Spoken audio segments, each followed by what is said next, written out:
Srinatha Reddy Mittapalli YouTube channel స్వాగతం. అందరికీ నమస్కారం. నేను మీ శ్రీనాథరెడ్డి మిట్టపల్లి. ఇవాళకి వచ్చి మే 13, 2026 సంవత్సరం. ఇవాళ ముఖ్యాంశాలకు వచ్చినట్లయితే ముందుగా మన సబ్స్క్రైబర్స్ అందరికీ ఇంకా ఒక సందేహం అయితే ఉంది. ప్రస్తుతానికి ఇంటికి వెళ్ళిన వాళ్ళు ఎన్ని రోజులకు రావాలి అని చెప్పేసి. సో గతంలో ఆల్రెడీ ఒక వీడియోలో చెప్పాం. అయితే ఇంకా ఎవరైతే వినలేదో వాళ్ళు మళ్ళీ రిపీటెడ్గా మన క్వశ్చన్స్ అడగడం జరుగుతుంది. సో వాళ్ళ కోసం మరోసారి తెలియజేద్దాం. ఖాదీం వాళ్ళకి కువైట్ నుంచి ఇంటికి వెళ్ళిన తర్వాత తిరిగి రావడానికి 120 రోజులు అంటే 4 నెలల టైం.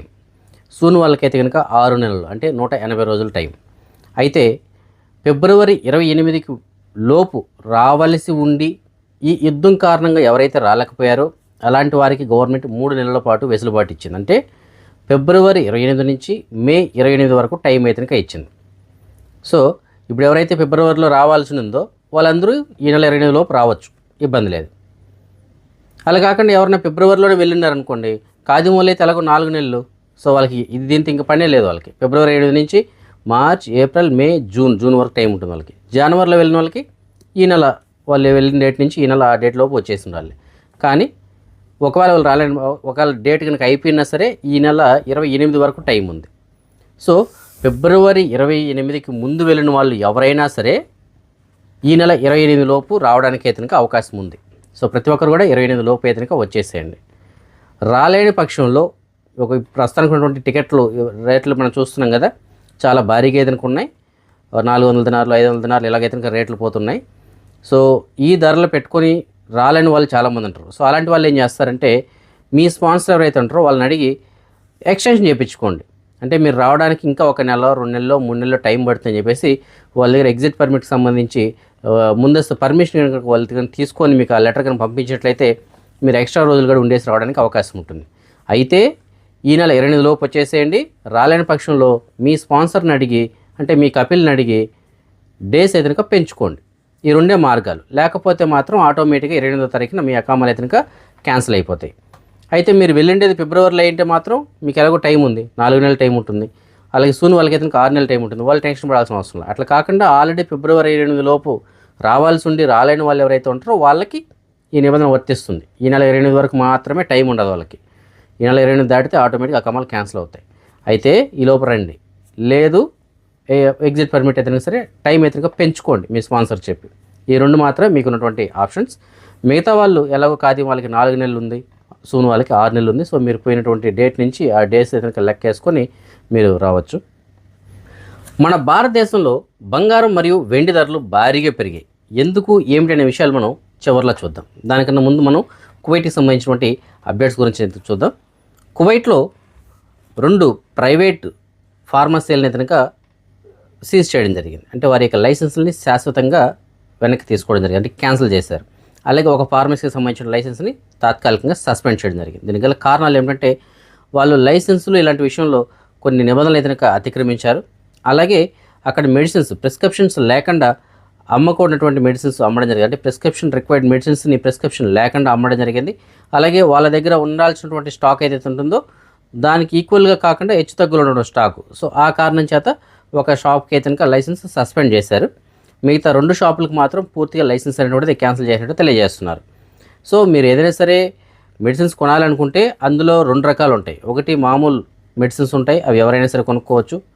అలాగే మెడికల్ షాప్లో కూడా ఎక్కడైనా సరే మీకు దొరుకుతాయి. అలా కాకుండా ప్రిస్క్రిప్షన్ రిక్వైర్డ్ మెడిసిన్స్ అనేసి ఉంటాయి. అంటే యాంటీబయాటిక్, కార్టిజోన్స్, డేంజరస్ మెడిసిన్స్ ఇలాంటివి కొన్ని ఉంటాయి. వాటికి మాత్రం తప్పనిసరిగా డాక్టర్ దగ్గర పేపర్ ఉంటేనే అమ్ముతారు, లేదంటే లేదు.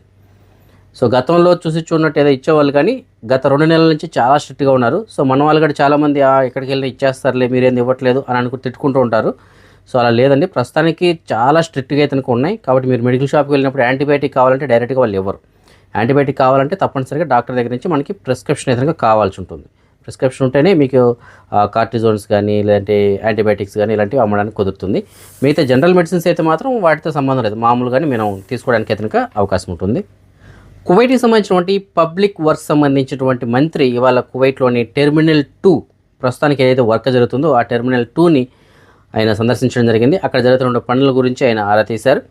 సో ప్రస్తుతానికి పనులు చాలా వేగంగానే జరుగుతున్నట్లు తెలియజేస్తున్నారు.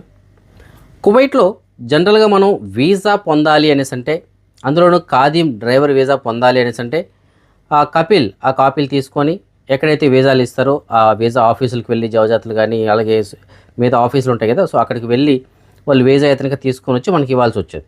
సో గతంలో అయితే మాన్యువల్ పేపర్ ఇచ్చేవాళ్ళు, దాని తర్వాత పీడిఎఫ్లు వచ్చాయి. సో ఇప్పటికీ అదే కొనసాగుతుంది. అయితే ఇప్పుడు మరొక కొత్త విధానాన్ని తీసుకొచ్చింది కువైట్కి సంబంధించిన గవర్నమెంట్. కువైట్కి సంబంధించిన ప్రభుత్వ రంగ ఏకీకృత అప్లికేషన్ అయినటువంటి సాహిల్ అప్లికేషన్ ఏదైతుందో, ఈ సాహిల్ అప్లికేషన్ ద్వారా ఈ కొత్త డిజిటల్ సర్వీస్ని తీసుకొచ్చారు. ఈ సర్వీస్ ఎలా పనిచేస్తుంది అనేసి అంటే, డొమెస్టిక్ డ్రైవర్ ఎవరైతే ఉంటారో, అంటే ఇండ్లలో పనిచేసేటువంటి డ్రైవర్స్ ఎవరైతే ఉంటారో వాళ్ళకి సంబంధించిన వీసాని స్పాన్సర్ ఎవరైతే ఉంటారో, కువైట్కి సంబంధించిన పౌరుడు ఎవరైతే ఉంటారో అతను తన సాహిల్ అప్లికేషన్ ద్వారానే జారీ చేయొచ్చు అని చెప్పేసి తెలియజేస్తారు. అంటే అతనే అప్లికేషన్లోనే డాక్యుమెంట్స్ అప్లోడ్ చేసి తన అప్లికేషన్లోనే వీసా వస్తుంది, దాన్ని వీళ్ళు వీసా అనేటువంటి జారీ చేయొచ్చు. సో దీనివల్ల ఏమవుతుందంటే కువైట్కి సంబంధించిన పౌరులకి కొంత సమయం అనేటువంటి ఆదా అవుతుంది, అలాగే శ్రమ తగ్గుతుంది, వెళ్ళాల్సిన అవసరం లేదు, దానివల్ల టైం తగ్గుతుంది, శ్రమ తగ్గుతుంది, అలాగే సిబ్బందికి కొద్దిగా టెన్షన్ కూడా తగ్గుతుంది, ఎందుకంటే వాళ్ళకి ఒత్తిడి అనేటువంటిది తగ్గుతుంది, ఎందుకంటే ఒక్కసారిగా ప్రెజర్ అనేటువంటిది పడదు ఆఫీసుల్లో. సో ఈ కొత్త విధానం తీసుకొచ్చారు. ప్రస్తుతానికి డొమెస్టిక్ డ్రైవర్లకు సంబంధించిన వీసాలు వారి యొక్క స్పాన్సర్స్ వారి సాహిల్ అప్లికేషన్ ద్వారానే పొందొచ్చు అని చెప్పేసి ఈ కొత్త అప్డేట్ని అయితే సాహిల్ అప్లికేషన్లు తీసుకొచ్చారు. ఇది చాలా మంచి న్యూస్ అని చెప్పేసి మనం చెప్పుకోవాలి, ఎందుకంటే కపిల్ ఎక్కడెక్కడో తిరిగి ఈరోజు రేపు అనేటువంటి పని లేకుండా ఆయన సాహిల్ అప్లికేషన్ నుంచి అతను మనకి వీసా అయితే ఇవ్వచ్చు. మరి భవిష్యత్తులో దీన్ని ఇంకా ఎక్స్టెండ్ చేయడానికి, అంటే మామూలుగా డొమెస్టిక్ డ్రైవరే కాకుండా వర్కర్స్కి ఇలా కూడా ఇది బహుశా తీసుకొచ్చేదానికి అవకాశాలు ఉండొచ్చు, కానీ ప్రస్తుతానికి మాత్రం ఓన్లీ డ్రైవర్లకు మాత్రం ఈ ఆప్షన్ అయితే తీసుకొచ్చారు. కువైట్కి సంబంధించినటువంటి మున్సిపల్ అధికారులు కువైట్లోని ముబారక్ అల్ కబీర్ గవర్నరేట్లో వ్యర్థ పదార్థాలని, అలాగే ఎక్కువ రోజులుగా వదిలేసినటువంటి వెహికల్స్ ఏవైతే ఉంటాయో అలాంటి వెహికల్స్ని తొలగించడం జరిగింది. సుమారుగా 20 వాహనాలను అక్కడి నుంచి తొలగించారు. వాటితో పాటుగా 40 పాతబడినటువంటి కంటైనర్లు ఏవైతే ఉంటాయో అలాంటివి, మరియు 1067 ట్రక్కుల వ్యర్థ పదార్థాలను కూడా తొలగించడం జరిగింది. 1067 ట్రక్కులు వ్యర్థ పదార్థాలను తొలగించారు. అంటే లెక్కేసుకుని ఎంత వ్యర్థాలు ఎక్కడెక్కడ ఉండిపోయాయి, అంటే బిల్డింగ్ మెటీరియల్స్ ఏవైతే ఉంటాయో కన్స్ట్రక్షన్ సంబంధించినవి ఉంటాయి కదా, సో అలాంటి ఎక్కడంటే అక్కడ పడేసి ఉంటారు చూడండి, అలాంటివి అన్నమాట.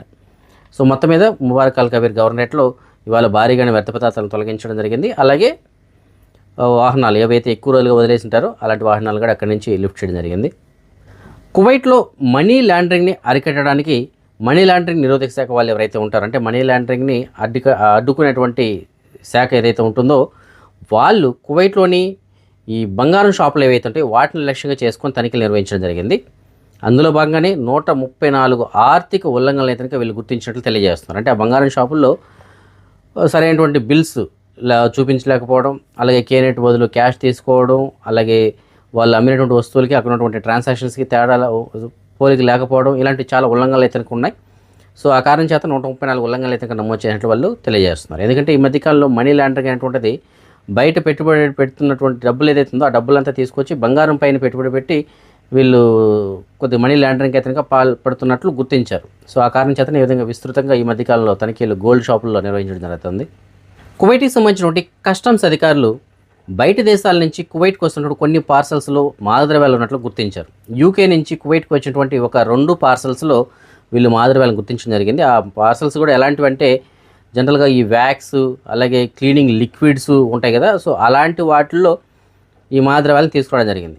అది పైన పేరు మాత్రం అది డిటర్జెంట్ లిక్విడ్స్ కావచ్చు, లేదంటే వ్యాక్స్ కానీ ఇలాంటివి ఉంటాయి, లిక్విడ్ వ్యాక్స్ ఇవి. కానీ మనం చూడడానికి అదే లోపల ఉండదు కూడా లిక్విడే, కానీ దాన్ని మనం ల్యాబ్కి వెళ్ళి టెస్ట్ చేస్తే మాత్రం అందులో ఉన్నటువంటిది మాదద్రవ్యాలకు సంబంధించినటువంటి పదార్థం, అది లిక్విడ్ రూపంలో ఉంటుందన్నమాట అది. సో పైన లేబులింగ్ కానీ ఆ బాటిల్ కానీ మొత్తం అంతా కూడా డిటర్జెంట్ లాగా ఉంటుంది చూడడానికి, ఒక షాంపూనో ఆ విధంగా ఉంటుంది, కానీ అది మొత్తం కూడా మాదద్రవ్యాలకు సంబంధించిన లిక్విడ్ అది. సో ఆ విధంగా ఒక 2 పార్సల్స్ని అయితే గుర్తించి వాళ్ళు వాటిని స్వాధీనం చేసుకోవడం జరిగింది. సో ఆ పార్సల్స్ ఎవరికి వచ్చాయి ఏంటి అనే దాని గురించి ప్రస్తుతానికి దర్యాప్తు అయితే ప్రారంభించారు. దర్యాప్తులో ఎవరికైతే వచ్చి ఉంటాయో వారిపైన చట్టపరమైన చర్యలు తీసుకోవడానికి వాళ్ళు అవకాశాలు అయితే ఉంటాయి. గల్ఫ్ కంట్రీస్ మధ్య ఎప్పటికప్పుడు సమన్వయం అయితే ఉంటుంది, ఒకరికొకరు సహకరించుకుంటూ ఉంటారు. అందులో భాగంగానే కువైట్లో జైలు శిక్ష పడి సౌదీ అరేబియాకి పారిపోయి అక్కడ ఉంటున్నటువంటి ఒక వ్యక్తిని కువైట్కి సంబంధించినటువంటి భద్రతా అధికారులు వాళ్ళకి సమాచారం అందించడం, అలాగే అక్కడ ఉన్నటువంటి భద్రతా అధికారులు అతని అదుపులో తీసుకొని కువైట్కి అప్పచెప్పడం జరిగింది. మీకు పక్కన వీడియో అయితే ప్లే అవుతుంది.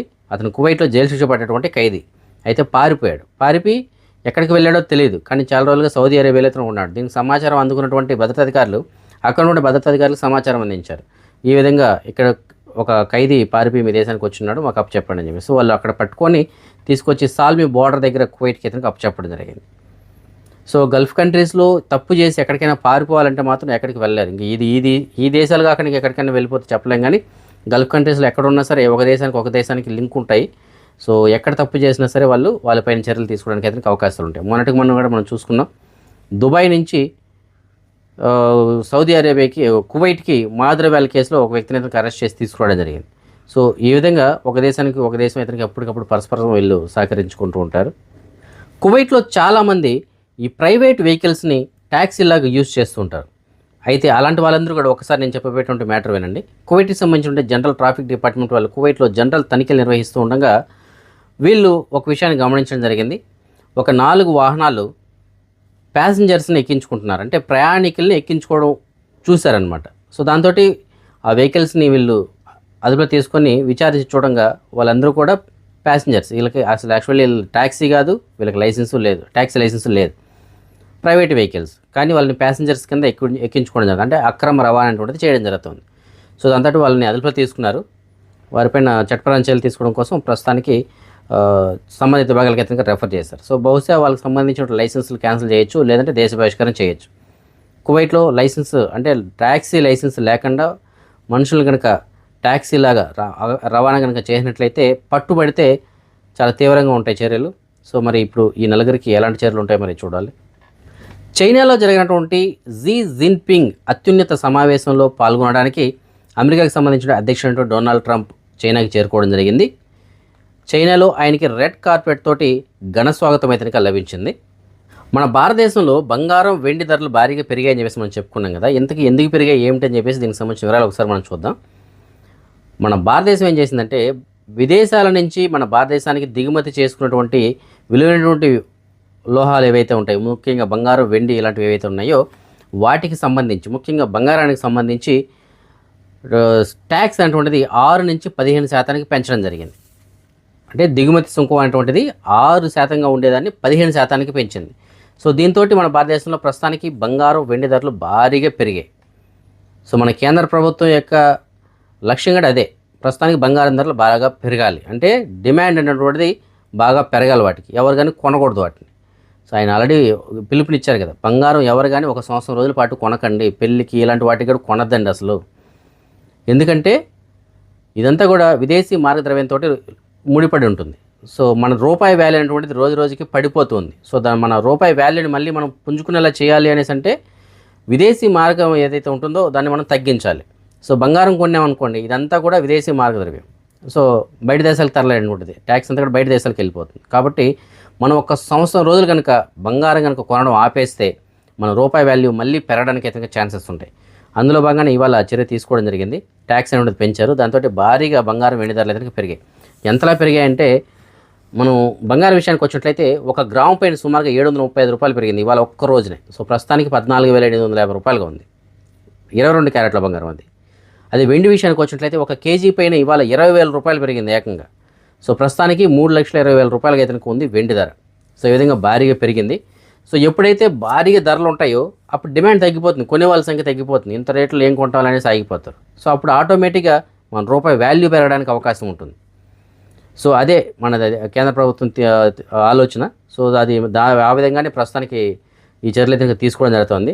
సో మళ్ళీ మన రూపాయి వాల్యూ అయితే పెరగాలని చెప్పేసి మనం అయితే ఆశిద్దాం. అలాగే ప్రస్తుతానికి ఈ గల్ఫ్ రీజన్లో ఉన్నటువంటి ఉద్రిక్త పరిస్థితులు ఏవైతే ఉన్నాయో వీటి కారణంగా మన భారతదేశంలో కూడా కొద్దిగా ఆర్థిక సంక్షోభం అయితే నెలకొంటుంది, అంటే దాని యొక్క పరిణామాలు మన భారతదేశంలో కూడా ఉన్నాయి. సో వీటిని తగ్గించడం కోసం అని చెప్పేసి నరేంద్ర మోడీ గారు ఒక విషయాన్ని తెలియజేయడం జరిగింది, పొదుపు. సో పెట్రోల్ ఇలాంటి వాటిని పొదుపు చేయాలి మనం తప్పనిసరిగా అని చెప్పేసి ఆయన తీసుకురావడం జరిగింది, ఒక విధానాన్ని తీసుకొచ్చారు. సో మొదటిగా ఆయనే అమలు చేయడం జరిగింది. ఆయన కాన్వాయ్లో 50%కి పైగా వాహనాలు అయితే తగ్గించడం జరిగింది. సో అందులో ముఖ్యమైనటువంటి సెక్యూరిటీకి సంబంధించిన వాహనాలు తప్ప మిగతా వాటి అన్నింటిగా తగ్గించడం జరిగింది. ఎందుకంటే మన భారతదేశంలో మీకు తెలిసిందే, చిన్నపాటి ఎమ్మెల్యే నుంచి పెద్ద వాళ్ళకి రాజకీయ నాయకులు ఎక్కడికన్నా బయట వెళ్తున్నారంటే వాహనంతో పాటుగా వెనక ఒక 10-20 వాహనాలు వస్తుంటాయి. అందులో పనికిరాని వాహనాలు ఎక్కువ ఉంటాయి, ఎందుకు వస్తాయో తెలియదు. సో అలాంటి వాహనాల సంఖ్య తగ్గించడం అనమాట. సో నరేంద్ర మోడీ గారు మొదటగా ఈ నిర్ణయం తీసుకోవడంతో మిగతా మంత్రులు కూడా దీన్నే పాటించడం జరుగుతుంది. సుమారుగా 50% వరకు అందరూ మంత్రులు కూడా వారి యొక్క వాహనాల సంఖ్యను అయితే తగ్గించుకోవడం జరిగింది. ఆంధ్రప్రదేశ్ ప్రభుత్వం కూడా ప్రస్తుతానికి ఇదే విషయాన్ని తెలియజేస్తుంది. కాన్వాయ్లు అయితే 50% పైగానే తగ్గిస్తున్నట్టు తెలియజేస్తారు. రేపు క్యాబినెట్లో దీనిపైన మరోసారి చర్చించి పూర్తిగా దీనిపైన ఒక ప్రణాళికను అయితే తీసుకొస్తామని చెప్పేసి తెలియజేస్తున్నారు. సో ఏదైనప్పటికీ ఇది కూడా ఒక మంచి నిర్ణయం చెప్పేసి మనం చెప్పుకోవాలి. ఎందుకంటే ఒక రాజకీయ నాయకుడు వెళ్తూ ఉంటే అతను వెంటనే ఆ వాహనం వెనక ఒక 10-20 వెహికల్స్ వెళ్ళడం అంటే ఎందుకండి? దానివల్ల ఏం ఉపయోగం చెప్పండి? ఎంత పెట్రోల్ ఖర్చు, ఎంతమంది సిబ్బంది, ఎంత డబ్బులు వేస్ట్ అవుతుంటుంది. సో మంచి నిర్ణయం ఇది. సో దాని 50% కాదు 70% తగ్గించేసిన నష్టం లేదు. అంటే వాళ్ళపైన వాళ్ళకే సెక్యూరిటీ ఉండేది లేదనేటువంటి భావన వాళ్ళకు ఉండదంటే లెక్కేసుకోండి. ఎందుకు అంత భయం వాళ్ళకి? ఇప్పుడు కరెక్ట్గా పనిచేసే వాళ్ళకి శత్రువులు ఉండకూడదు కదా, మరి ఎందుకు అంత భయపడుతూ ఉంటారు? సో ఎవరైతే నిజాయితీగా పనిచేస్తుంటారో అలాంటి వాళ్ళకి భయాలు అయితే అనుకోండు. ఇప్పటికీ చాలామంది అలాంటి రాజకీయ నాయకులు ఉన్నారు. అసలు బయట వెళ్ళాలంటే కాన్వాయ్ అవసరం లేదు, సెక్యూరిటీ గార్డ్ అవసరం లేదు, ఎవరు లేకుండా మామూలుగా వెహికల్ స్కూటర్లో అలా వెళ్ళిపోయే వాళ్ళు కూడా ఉన్నారు ఇప్పటికీ. ఎందుకంటే వాళ్ళకి భయం లేదు, ఎందుకంటే అతను ఏ తప్పు చేయలేదు. సో అయితే కొంతమందికి శత్రువులు ఉండిండొచ్చు గతంలో, కానీ ఎప్పుడైతే నిజాయితీగా ఉంటారో అప్పుడు ఎవరికైనా భయపడాల్సిన అవసరం లేదు. సో ఆ విషయాలను మనం పక్కన పెట్టినట్లయితే ప్రస్తుతానికి కేంద్ర ప్రభుత్వం తీసుకుంటున్న నిర్ణయం ఏదైతుందో దీన్ని మాత్రం మనం స్వాగతించదగ్గ విషయం. సో కాన్వాయ్ని చాలా మంత్రులు అయితే కనుక 50% పైగా తగ్గించారు. ఇంకా తగ్గించాలని చెప్పేసి కూడా మనం అయితే కనుక కోరుకుందాం. దానివల్ల చాలా వరకు పెట్రోల్ సేవ్ అవుతుంది. సో వాళ్ళ నిర్ణయం తీసుకున్నప్పుడు మనం కూడా దాన్ని పాటించాలి కదా. అనవసరంగా ఎవరు కానీ బయట ప్రయాణాలు అయితే కనుక చేయకండి వాహనాల్లో. మీకు ఏదన్నా అత్యవసరం అయితేనే ఒక ఊరి నుంచి ఇంకొక ఊరికి వెళ్ళడానికి కానీ ఇంకొక దగ్గరికి కానీ వెళ్ళడానికి, అది కూడా తక్కువ ఖర్చుతోటి వెళ్ళండి. ఇప్పుడు ఒక కారు ఉందనుకోండి, కారులో 4 ప్రయాణం చేయొచ్చు, స్కూటర్లో 2 ప్రయాణం చేయొచ్చు, లేదంటే 1 ప్రయాణం చేయొచ్చు. సో అది తక్కువ దూరాలకి ఒక బైక్లో వెళ్తే సరిపోతుంది ఒక వ్యక్తి. అలా కాకుండా కారు ఎత్తుకుని వెళ్ళాడు అనుకోండి, ఎంత పెట్రోలు, ఎంత పొల్యూషను. సో ఆ విధంగా మనం పొదుపు అనేటువంటి చూసుకోవాలి. సో అనవసరమైన ఖర్చులకు పోగా ప్రస్తుతానికి పొదుపు చేయడం చాలా మంచిదని చెప్పేసి తెలియజేస్తున్నారు. ఎందుకంటే గతంలో మనం కరోనా కానీ అంతకుముందు వచ్చినటువంటి ఆర్థిక సంక్షోభంలో కూడా మన భారతదేశం అయితే నిలదొక్కుంది. సో ఇప్పుడు కూడా మనం స్ట్రాంగ్గా ఉండాలి, మన రూపాయి వాల్యూ పెరగాలంటే ఇలాంటివి కొన్ని మనం తప్పకుండా పాటించాల్సిన అవసరం అయితే ఉంది. నేను 2010కి ముందు అప్పుడు ఆర్థిక సంక్షోభం వచ్చింది చూడండి, అప్పుడు నేను వైజాగ్లో ఉన్నాను. అప్పుడైతే నేను పనిచేసిన కంపెనీలో కాస్ట్ తగ్గించడం కోసం అని చెప్పేసి అప్పుడు వేస్ట్ ఖర్చులన్నీ తగ్గించడం జరిగింది. అందులో అప్పుడు పేపర్ కాస్ట్ కూడా తగ్గించేసారు. ఆఖరికి A4 సైజ్ పేపర్ కూడా యూజ్ చేయలేదు కంపెనీలో. సో అప్పుడు వచ్చినటువంటిది ఈ వాట్సాప్ కానీ ఆన్లైన్ సర్వీసులు చాలా ఎక్కువగా వచ్చాయి అప్పుడు పేపర్ ఖర్చు తగ్గించడం కోసం. సో అలాంటి సిచ్యువేషన్స్ మళ్ళీ మనకి రాకూడదు అనేసి అంటే ఇప్పటి నుంచే కొద్దిగా జాగ్రత్తలు పడి మనం అనవసరమైన ఖర్చులు కానీ తగ్గించుకున్నట్లయితే మన రూపాయి వాల్యూ అనేటువంటిది మళ్ళీ పెరగడానికి అవకాశం ఉంటుంది. అదే మనం ఈ మనీ ఎక్స్చేంజ్ విషయానికి వచ్చినట్లయితే ప్రస్తుతానికి ఒక కువైటీ ఇద్దరు మన భారతదేశం రూపీస్ సుమారుగా $310.25 ఉంది. సో మంచి ఎక్స్చేంజ్ ధర అండి. ఎవరైనా డబ్బులు పంపించాలనుకుంటే ఇప్పుడు పంపించుకోండి, మంచి ధర అయితే వస్తుంది మీకు. అదే బంగారం విషయానికి వచ్చినట్లయితే మాలియాలో ఉన్న సూకల్వతిలో ఉన్నటువంటి షాప్ నెంబర్ 127లో ఉన్నటువంటి FK జ్యువెలర్స్ వాళ్ళు మనకు అందిన సమాచారం మేరకు 22 క్యారెట్ల బంగారం ప్రస్తుతానికి 1 గ్రామ్ ధర 42 దినార్ల 956 రూపాయలు ఉంది. అదే 24 క్యారెట్ల బంగారం బిస్కెట్ రూపాయల బంగారం ప్రస్తుతానికి 1 గ్రామ్ ధర 46 దినార్ల 844 రూపాయలు ఉంది. సో ఈ ఫ్రెండ్స్ ప్రస్తుతం అప్డేట్స్ రేపు రాత్రి 9 గంటలకు వచ్చిన వీడియోలో మరిన్ని అప్డేట్స్ అవుతుందో అంతవరకు సెలవు. జై హింద్.